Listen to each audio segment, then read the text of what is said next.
Hello, my name is host Eric. I'm the host Talking with Famous People. Here with host Ken, and we're discussing relationships.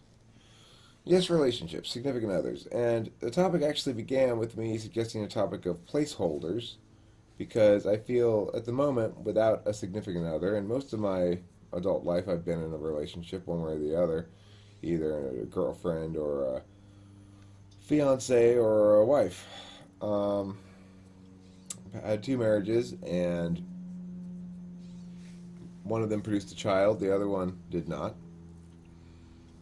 And so here I am at 45 in the first extended period of aloneness since I was probably 25 years old. That was my last extended period of being solo. And I find it refreshingly free in a lot of ways. This last year of not having a spouse or a girlfriend or anything has been the most interesting year of my life by far. And I know that a relationship will curtail some of that, that necessarily I'll be less free if I'm in a relationship, which makes me concerned a little bit. I do like to be unencumbered by a lot of expectations. I want to be able to go where I go and do what I do when I want to do it and go there. So that's potentially a challenge, but I think if I still want to be in a relationship. I still want a woman. It's like I want a cooperative woman though. That's like it's not difficult all the time. I want a woman that is gonna just say, just be happy with things that should make her happy and not be fussy about shit all the time. But see, I don't know if you can even get that. I don't know if that's even possible.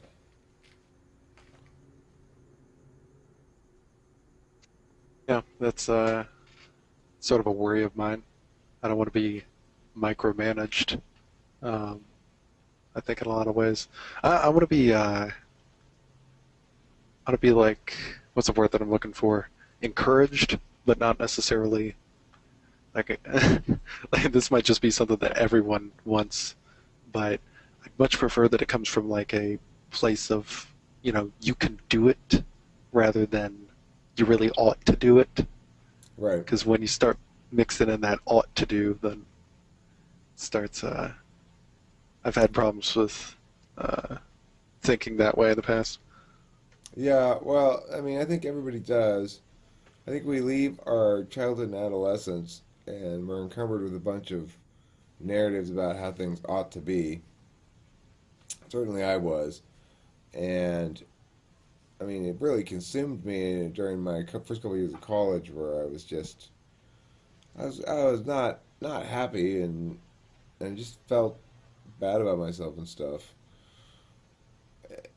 The world didn't present any obvious places for me to fit at the time, especially. More so, a lot more so now than it did then, for sure.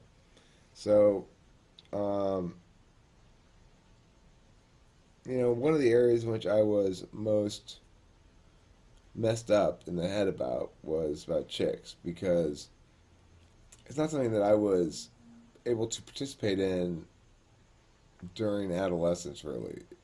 It's like I wasn't what one would call reproductively viable.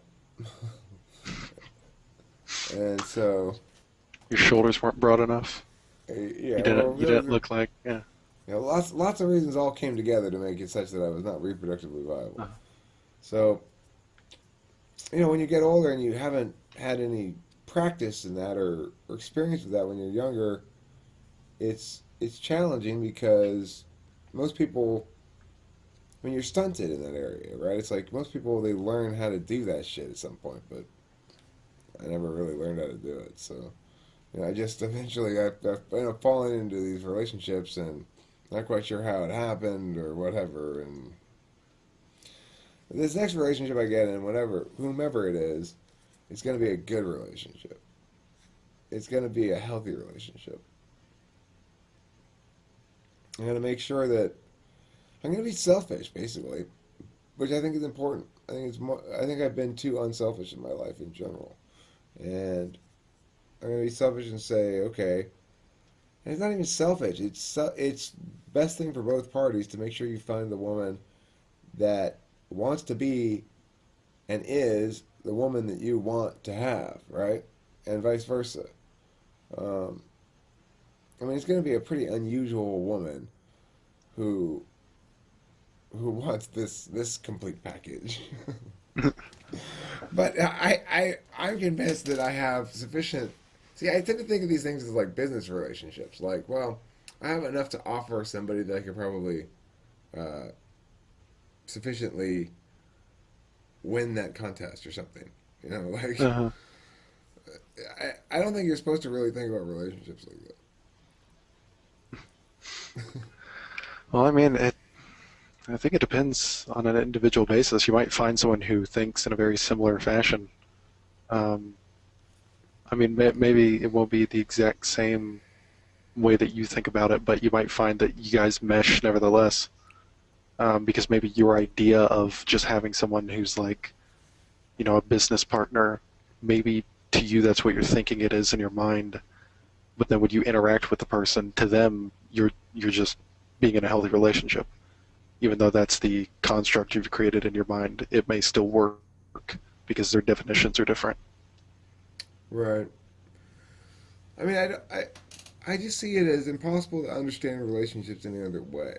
You know, it's like, yes, I, I, I mean, I have my daughter, and I understand that relationship as, and all my blood family relationships as, one of the biggest advantages of them is that those people can't leave you, you know, and you can't leave them either, but that's fine.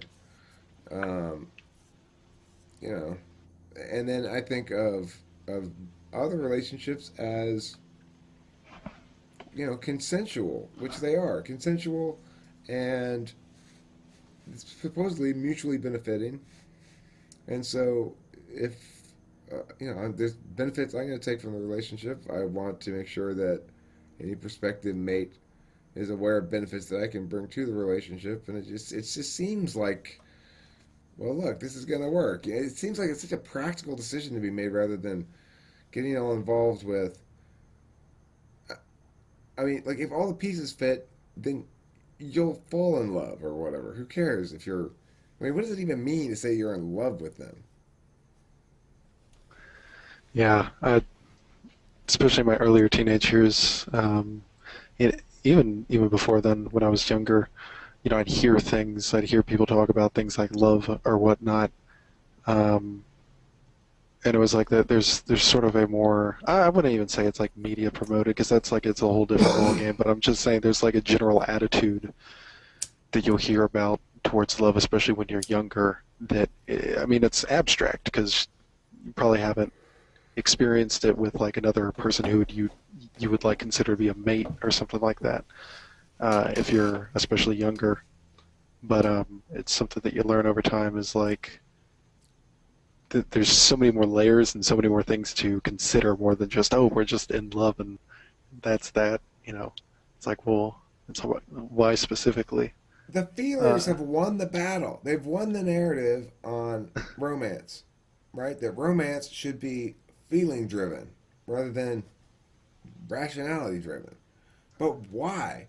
I mean, the thing is, I might feel passionate about some chick right now, but know that's not going to work, right? That uh, happens. And so, why not just choose the chick that's going to work best and then have sex with her, and then you'll feel passionately about her anyway, eventually. I think that's the way I've been trying to think about it more is understanding that uh, not just coming at it as a feeler, but I'm someone who likes exciting experiences. I know a lot of people probably do, but I think some more so than others. Some people they're fine with just staying indoors and doing whatever, just being in their head. For me, if I'm in my head too long, it's like I want to get out, I want to go somewhere, I want to do something. So I think just finding someone like with your ENTP-ness, as I'd call it. You should call it You know, ENTP-ishness, or ENTP, ENTP-ishness. or because you don't want to say my ENTP-ness, ideally. Yeah, I get what you're saying. Hi, light bulb. Are you a big game hunter, host Ken? Is that what you're trying to say? You like to go hunting big game? When you You know, get bored, you think, it's I want to go shoot an elephant.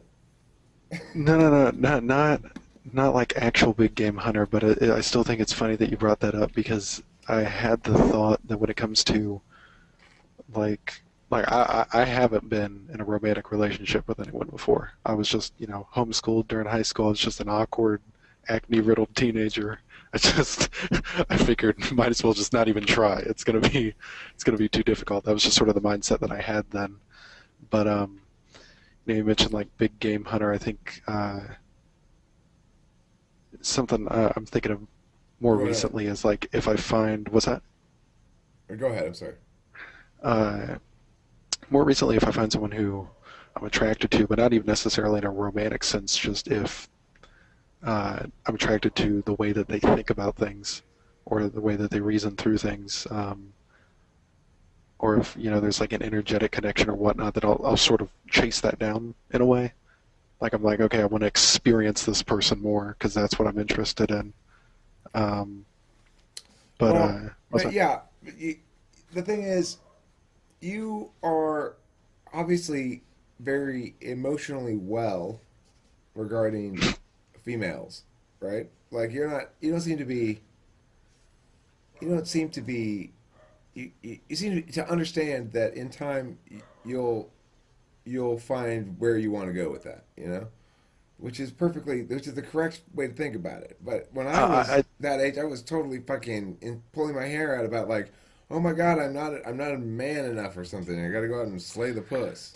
well, I've definitely had to struggle to get over things like that myself, and I'm not even going to pretend to say that I'm over that. I mean, I'm able to say these things in an abstract sort of way because specifically because I haven't been in a romantic situation with anyone. Um, I can sort of objectively say this is how it ought to be, but I don't know exactly how I would act in that situation. So I Well, think it's all fine and good. What's let that? me tell you this regarding the people who are like daters, like go on Tinder and date and stuff like that.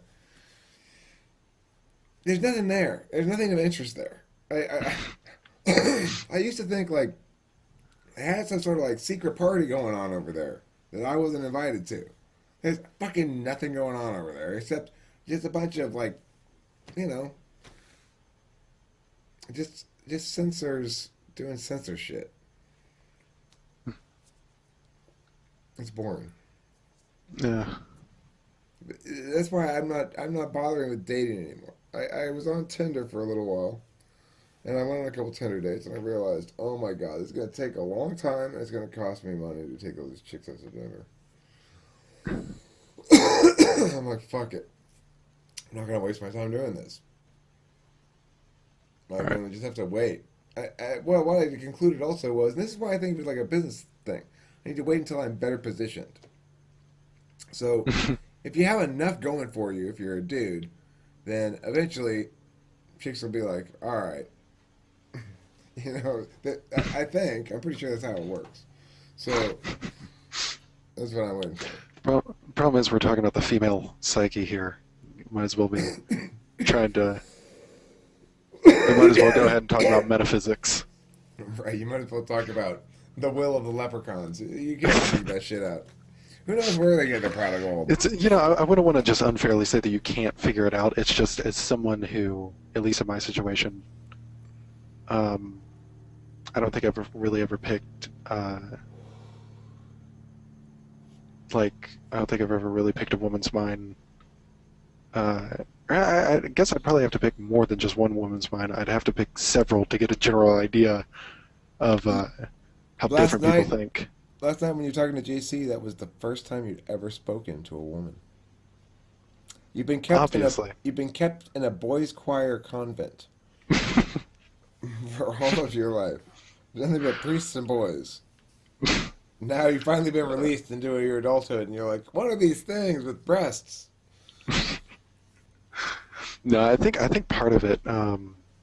was in my teenage years, uh, I just seemed to have less of a willingness to just decide, okay, there's like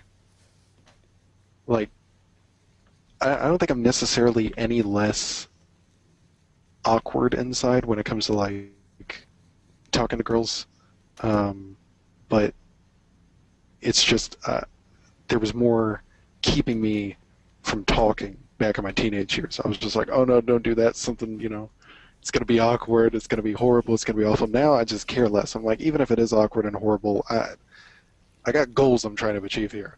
There's shit I want to get done. So I'm just, You're getting a handle on your INFJ-ness. That's what's happening. yeah, It's like right now, you say like you experience the same things that normal people experience, but you don't present as though you're experiencing them at all. And ultimately, from an FE user's perspective, especially in the third slot, that's really what matters. you know, is do you present right? Okay, I'm gonna end this video now because I think it's a good length. I think we covered the topic well, and thanks for watching Talk with Famous People.